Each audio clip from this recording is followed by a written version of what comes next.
নমস্কার বন্ধুরা, আমি আজকে বানাচ্ছি এই সিজনের জন্য খুবই খাওয়া উপকারী সজনে ফুলের পোস্ত। সজনে ফুল আর আলু দিয়ে পোস্ত। আমি এখানে পোস্তটা শিলনোড়ায় বেটে নিচ্ছি, একটু নুন দিয়ে বাটছি, এতে পোস্তটা খুব মিহি বাটা হয়। আর এর মধ্যে একটু কাঁচা লঙ্কা দিয়ে নিচ্ছি।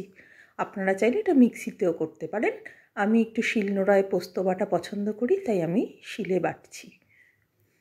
তো আমি এখানে পোস্তটা বেটে নিলাম, আর এই পোস্ত শিল ধোয়া একটু জলও নিয়ে নেব। এবার কড়াইতে সর্ষের তেল গরম করে কালো জিরে কাঁচা লঙ্কা দিয়ে আলু ছোট ছোট করে কেটে দিয়ে নুন হলুদ মাখিয়ে এটাকে ভেজে নেব। হালকা একটু ভাজা করে নেব।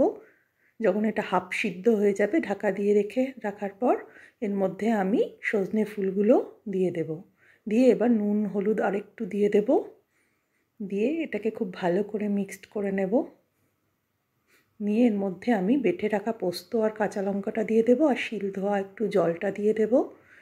দিয়ে এটাকে খুব ভালো করে মিক্সড করে একটুখানি ঢাকা দিয়ে সমস্ত কিছুকে একটু সেদ্ধ হওয়ার জন্য রেখে দেব। তারপরে এটা যখন সেদ্ধ হয়ে যাবে আমি ওপর থেকে কাঁচা সর্ষের তেল আর কাঁচা লঙ্কা ছড়িয়ে ঢাকা দিয়ে ফ্লেমটা অফ করে কিছুক্ষণ রেখে এটাকে সার্ভ করে দিলেই রেডি হয়ে গেল এই আলু আর সজনে ফুলের পোস্ত। নমস্কার।